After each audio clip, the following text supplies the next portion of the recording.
Welcome to A Canadian Investing in the U.S., a podcast and YouTube channel focused on Canadians buying real estate with host Glenn Sutherland.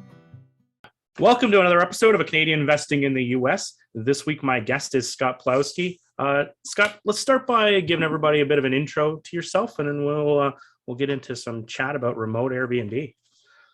Yeah, thanks, Glenn. My name's Scott. I started real estate investing about 8 or 9 years ago now, kind of as a side project to my 9-to-5 job. I mostly am working 9 to 5 in IT for a software company, and wanted to kind of, I always had this passion for hospitality. So I convinced one of my good friends to buy a property with me in Philadelphia, and we started to run an Airbnb out of that basically. And we kind of took out a mortgage, did everything traditionally with how you would with a regular mortgage, and kind of how you would buy a property normally, except we were kind of intending to short-term rental it.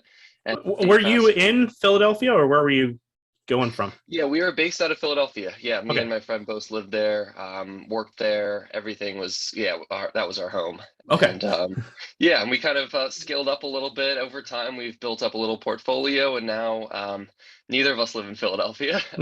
I live in Minnesota. My partner lives in Seattle, and and we still kind of run things as if we were to provide all our normal services in Philadelphia. And we also now have properties in Vermont. We had a converted Airstream trailer in North Carolina in the Smoky Mountains. So we had a lot of different projects that we dabbled with, and and here we are now, still kind of doing 9-to-5s and 5-to-9s with our Airbnb side hustle. But it's been really good to have a passive stream of income, sometimes passive, sometimes not as much, but it's a really great kind of addition to diversify our investments, and it's also a passion for hospitality. And so, here we are 8 years later, and we're still going strong. So hoping to continue that. So you started doing Airbnb in the market you were living. Do you think that's a requirement? No, I don't. I mean, I think it's a good place to at least get your feet wet, because in the beginning it is a little bit more hands-on, where you're kind of learning a little bit more about the neighborhood. You're learning about what customers or what guests are looking for when they come to your area. So kind of having some of those questions to really help prepare them when they arrive is really helpful to know. Things like public transit. Is it hard to find street parking at night? Just little things that you might not know as an outsider. It's helpful to have some of that insight. And even if we were entering new markets that we weren't too familiar with, it's really helpful to have someone that is a local that you can really rely on to kind of get some of that local insight, and just kind of pick their brain on things that you may not really understand if you haven't lived there for a while. Yeah, it makes a lot of sense. I know I have one Airbnb myself, so I'm a little bit in. But how do you run your numbers? Like one of the big things is when I'm buying just a regular rental, I'm putting a lot of these numbers on the tenant. So how do you know how much people are going to use for electricity and power and gas and everything else? How do you come up with that sort of formula? Yeah, great question. Some of it is kind of just projections. We kind of do like a threshold of plus or minus, say 30%, where we give ourselves a margin to say if we're even if on the high end, if we're estimating our utilities to be an extra 50% and we're still not hitting our numbers, maybe that's a red flag for us to kind of reconsider things. So we kind of do a low and a high estimate, especially with new areas that we don't really know too much about with utilities. For example, like in Vermont, we don't have air conditioning up there, and so our utility bills are almost net zero during the summer, but in the winter it can hit sometimes $500 a month with heating. And so it's just good for us to kind of those are things that we just didn't know going into it. And some of it's trial and error, but a lot of times it's just kind of asking around some other owners in the area, hey, what do your bills look like? We even kind of called some of the electrical companies to just say, hey, what are your rates? And just kind of estimate a little bit just to get an understanding, because in Vermont, electricity and gas is a little bit higher rate what I would pay in Philadelphia. So we can kind of just at least get a sense of, oh, wow, maybe we should shop for different providers, or maybe we should just talk to owners to really figure out, is this going to be a heavy expense? But typically we do a P&L for every property. We have our revenue up top, and then Yep. we kind of itemize all of our different expenses, from housekeeping to supplies to utilities to taxes and things like that. And then typically we take our management fee. So we do manage properties for other investors as well as ourselves. So not everything that we own and short-term rental is what we own. A lot, about maybe 30 to 40% of it is managed for other investors. And Yep. so we kind of take a management fee off the top of that, and then the rest goes to the investor. So we try to make it as simple as possible, but a lot of times we do separate bank accounts for each property. If it is a separate investor, if it's a repeat investor, then we'll combine all of their properties into one bank account. And they do have access to that, but we try to, provide all the numbers and full transparency into what's coming in and what's coming out. And yeah, the utilities usually it can be a little bit daunting sometimes if guests are running the AC and things like that, but we try to put like little safe hold placeholders in to kind of mitigate that a little bit. We have some remote monitoring tools to kind of, if the property's sitting vacant for a week, making sure a housekeeping team knows to turn off and turn on the AC or the heat when there's going to be vacancies and things like that. That makes a lot of sense. And then, so you mentioned that you're doing it for other people. Is that just the management, or do you do the setup, the whole thing? Like, what does that entail? Yeah, it kind of depends. Yeah, great question. I would prefer for it to already be furnished. That it makes life a lot easier, especially from a remote investment standpoint. Yep. We do try to at least kind of see in person the units before we onboard them, and at least just meet our investors before kind of onboarding them. We do have kind of like a pro forma where we show some projections, and we kind of outline a 3 and a 5 year forecasting model. We also kind of just talk about like the zoning regulations in that area. And then, we just kind of talk about their tolerance for risk. We have 2 different approaches. One is where we would sign like a master lease, and we would just pay them a fixed amount throughout the year. Or we say, do you want to do a profit share model? And they ride the wave of the highs and lows of seasonality with us. So they could potentially make a little bit more, but they're also involved in a little bit more risk. But we prefer things to be kind of at least all the appliances and the property to be in good working condition. We do, and we can kind of help furnish everything.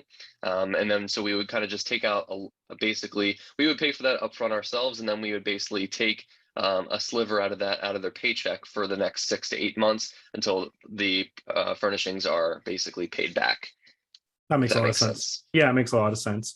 And you're like all over the place. You're Vermont and Philadelphia and Smoky Mountains, North Carolina, all over the place. How are you picking these markets? Is it somewhere you want to vacation yourself, or is it somewhere where the house prices match? Or how do you go about picking these? Yeah, also great question. So we started in Philly just because of where we lived, and proximity to kind of just management was very easy, especially in the beginning.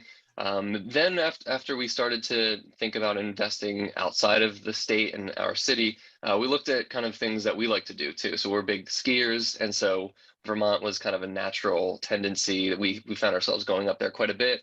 And so we were just kind of poking around the market a little bit to see what was going on there. We did a little bit of homework.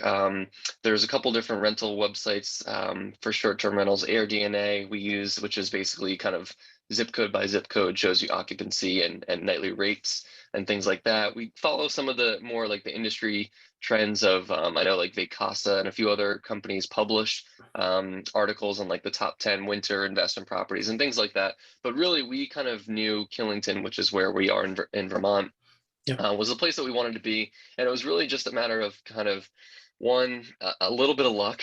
We did invest before COVID, where prices were a lot lower in that area, and the town itself has really been on an upward trajectory since then. We've invested about 4 or 5 years ago there, and I mean, condos were going for 50,000 US, and it was unheard of.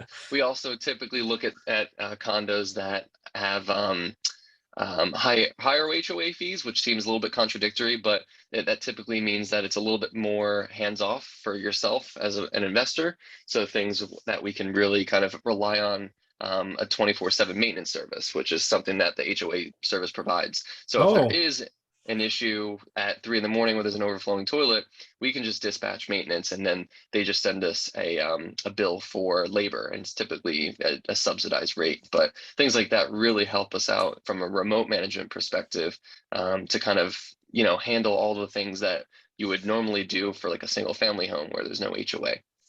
So everything from snow removal to trash, sewer, recycling, everything like that is all included in the HOA fee. Internet, in-ground pool, outdoor pool, gym. So it's like resort style amenities. Yeah. But again, we don't have to worry about any of the upkeep. But again, you trade off that with a high HOA. So Yeah, it's interesting too. And so how do you know that? So say you found this property, I guess you put an offer on it and conditional on review of the HOA, I guess, is one of your conditions you'd throw in there. right, yeah, and a lot of well, yeah. So up in Vermont, actually, we paid all cash, which is a little bit tough. Definitely a tougher barrier to entry. But when you're looking at price points around 50 to 100K, it's a little bit easier to get in. Yeah. But typically, we do a review of the HOA's budget just to make sure that, and also mortgage companies do this as well, to make sure they have proper reserves. A lot of companies, at least in the US, they were required, depending on how many units are in the building, to have at least, it could be anywhere from $250,000 to $500,000 in reserves, just to kind of account for any larger things that may indicate that the HOA is mishandling their funding, basically. So we looked for that. We looked at to kind of just see what was included in the HOA fee. We looked at kind of what's the attitude that other owners have towards the HOA. A lot of times it's kind of like this ambiguous governing body that doesn't always act in the best interest of owners. Yeah. And so we kind of just do a little bit of due diligence and asking different owners. This complex that we invested in, that we have 3 units in, we've kind of talked to a few different owners in the area and things like that, to just kind of get a sense as to what's going on at the with the HOA level, and just to make sure that there's no big assessments coming down the road, and just things like that to kind of make sure that we're in a good position. If that Yeah. helps. So no, it's good. And then in that case, you wouldn't have to come like I'm just thinking about building your team. You wouldn't have to come up with finding your handyman or whatever. But say you didn't have that option, or you're starting a new market, so you probably need a handyman. What kind of pieces do you need to for your team? Do you need to gather up in order to do this remote Airbnb? Yeah. So, great question. So a lot of times, and I'll go use our Smoky Mountain Airstream as an example.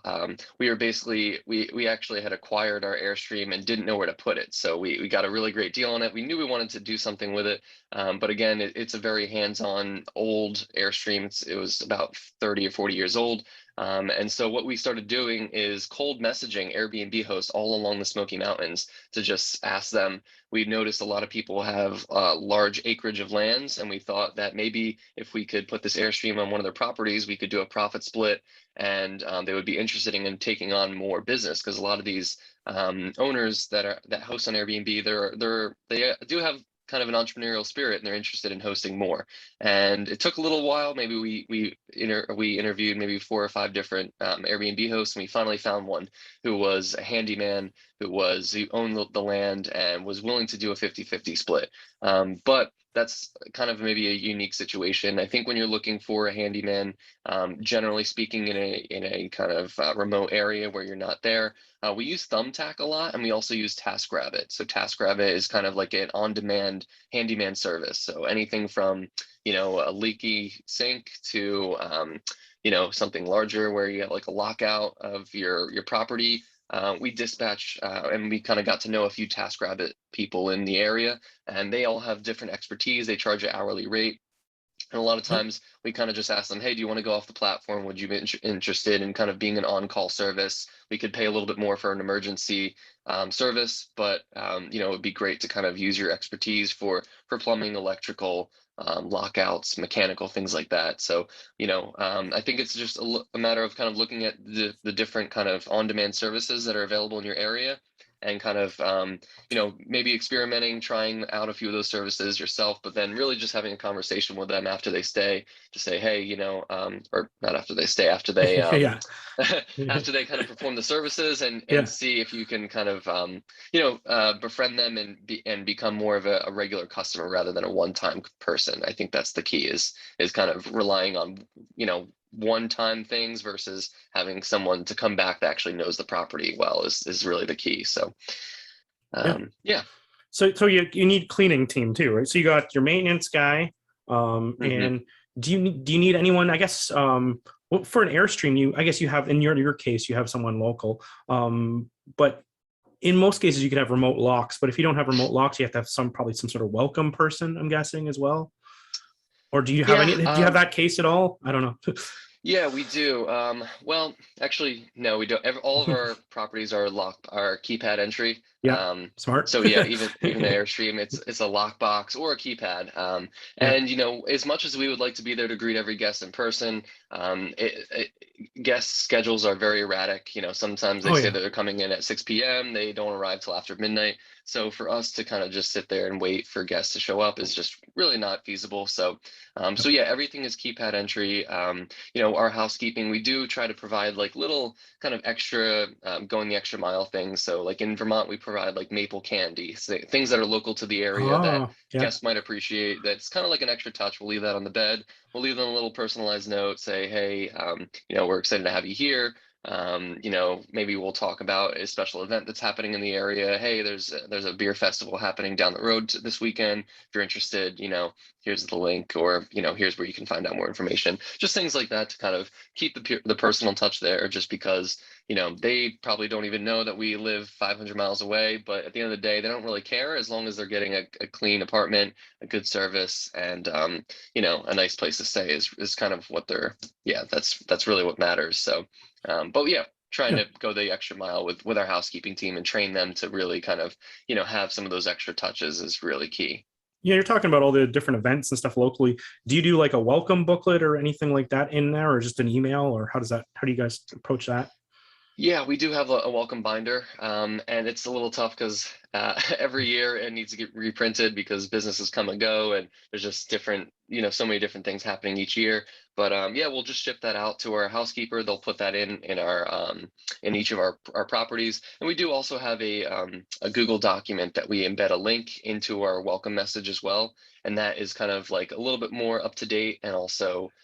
Just provides a little bit more like links that they can follow and open up new browser tabs when they're kind of looking ahead of time. But it's always nice to have something there for guests to actually look at and touch.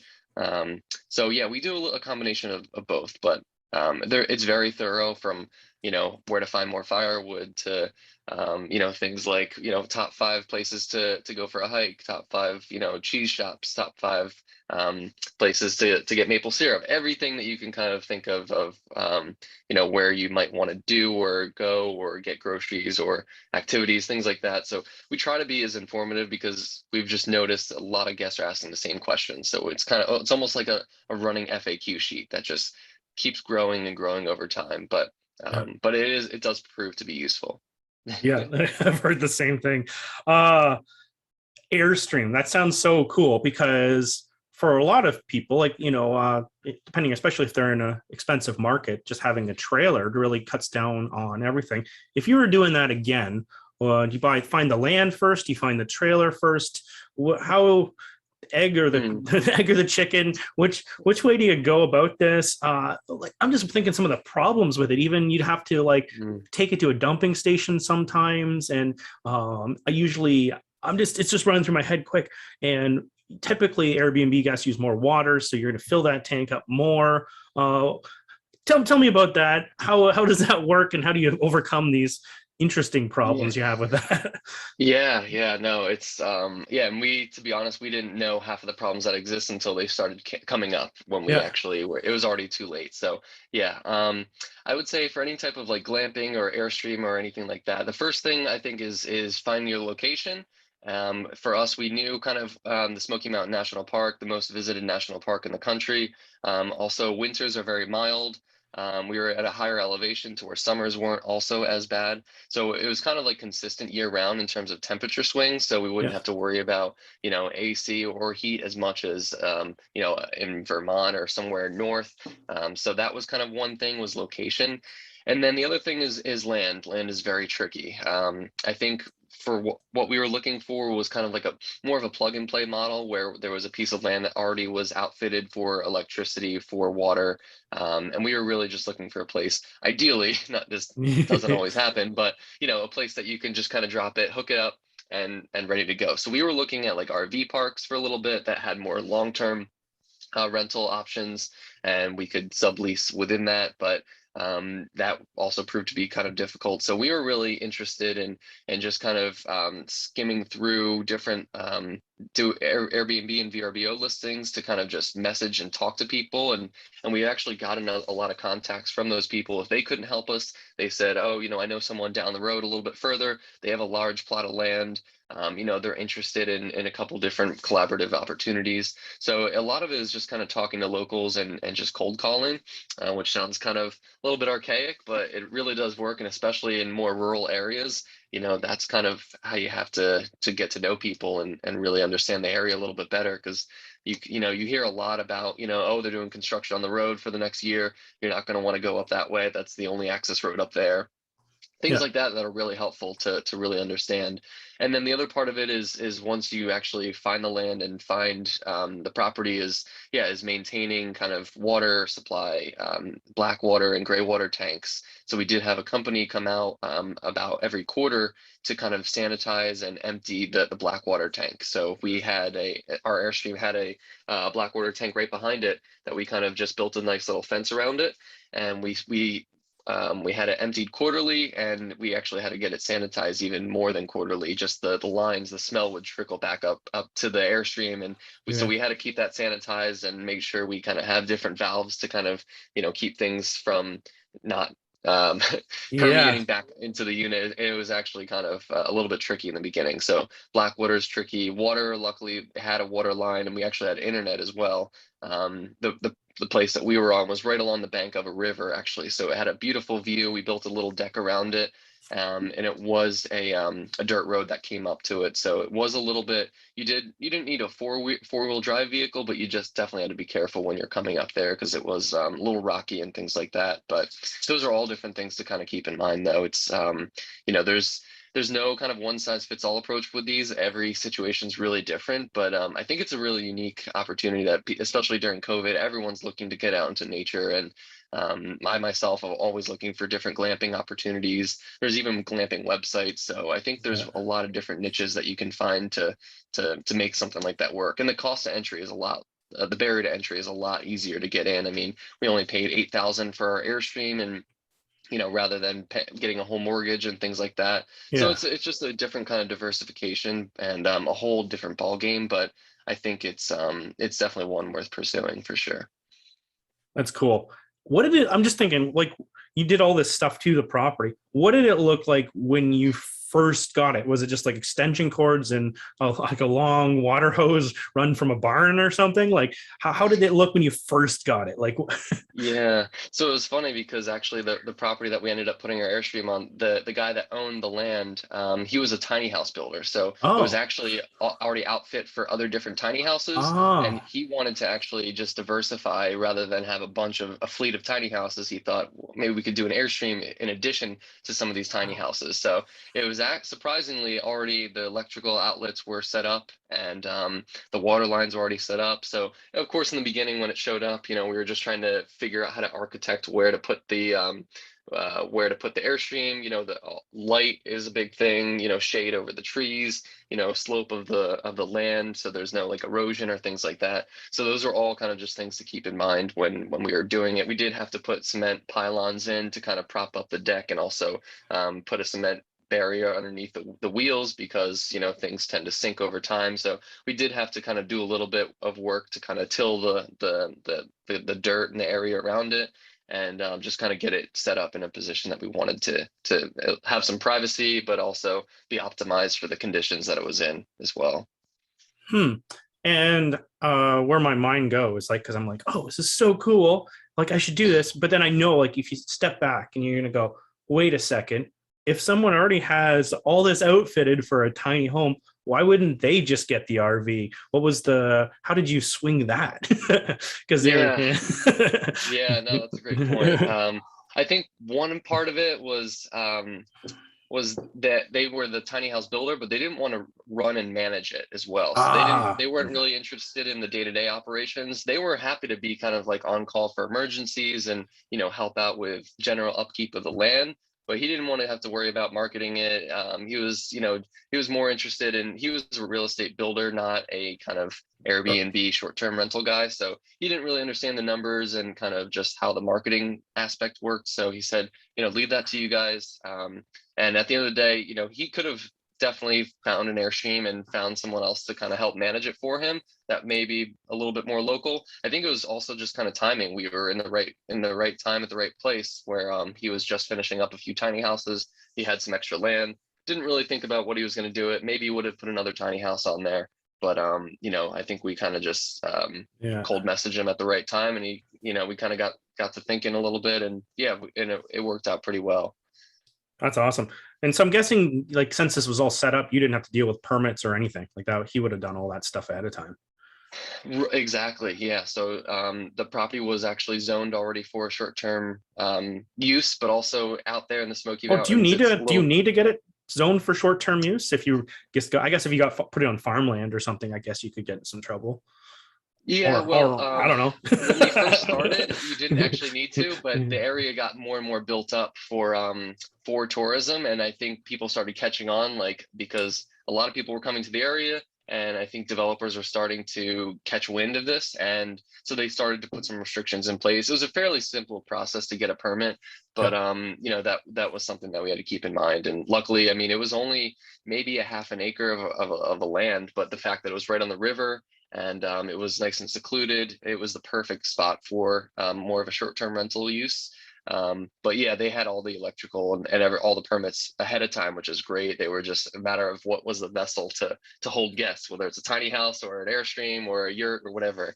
But that was kind of it made it a lot easier. So yeah, again, I think we got a little lucky. Not every situation will turn that way, but it's a lot of just cold messaging and finding out what area you really want to be in, I think is the key thing. Awesome. Last question. For any of these Airbnbs and any of the parts, what are like some of the problems you came across that you didn't foresee happening? I know I might be really putting one on you right now, but yeah, no, I think one of the things that we didn't kind of build into a lot of our projections is the wear and tear on not only the building, but our supplies and our furniture. I think over the first couple of months, even, we were churning through sheets and towels and linens, and we had a couple tables break early on, and it's really hard to kind of pin it to a single guest, especially if your housekeeping doesn't give you a full report after every cleaning to say, hey, this lamp is broken, hey, this table is broken. So we kind of didn't really understand, like, especially when you're in a hotel, if you stain a few towels, you don't really think too much of it. It's just kind of like, oh, it's just part of their bottom line. They itemize it, but over time it really does add up. And so I think we just underestimated the amount of supplies that we were really going through. So we kind of tried to come up with different solutions, getting different pieces of furniture that were a little bit sturdier, that were a little bit not as where they may all this mid-century modern look is great in theory, but in functionality for a short-term rental, if you get these little thin legs that are supposed to hold up a couch, it looks great, but at the end of the day, if you're going to have short-term renters coming in, it's not going to hold the test of time. So I think understanding and going through that balance of functionality versus aesthetic is really important. So that was something that we just didn't really totally expect. And then I think on top of that was really just some of the hand holding with different profiles of guests. You know, you have older guests who are really going to reach out to you for the smallest things. You know, I can't find a baking sheet, or, you know, the tea kettle is a little bit rusted on the backside. Do you have another tea kettle? It's like, no, we don't. So, you know, things like that you really need to kind of keep a close eye on, especially for things that provide a high function. Coffee maker is a big thing. You know, people are always, whether it's you don't have the right type of cream or the right type of sugar. Some people can be really picky, and trying to please everyone is never going to happen. But you know, trying to find the most one size fits all approach is kind of how we try to do. And you know, if someone really wants, you know, oat milk in their coffee, they're going to have to get oat milk. We can't things like that. But you know, some of our more upscale listings, you know, we do try and go the extra mile and provide different types of cream and sugar and things like that. But you know, every guest preference is different. You're not going to please everyone. So I think just finding that balance was really important for us, and a little bit unexpected to how to, you know, to approach that. So I think those were the two things. And the last two I'll mention. One is parking. A lot of times in the city, especially with parking, is really tricky. A lot of our streets that we were in Philly were permit only.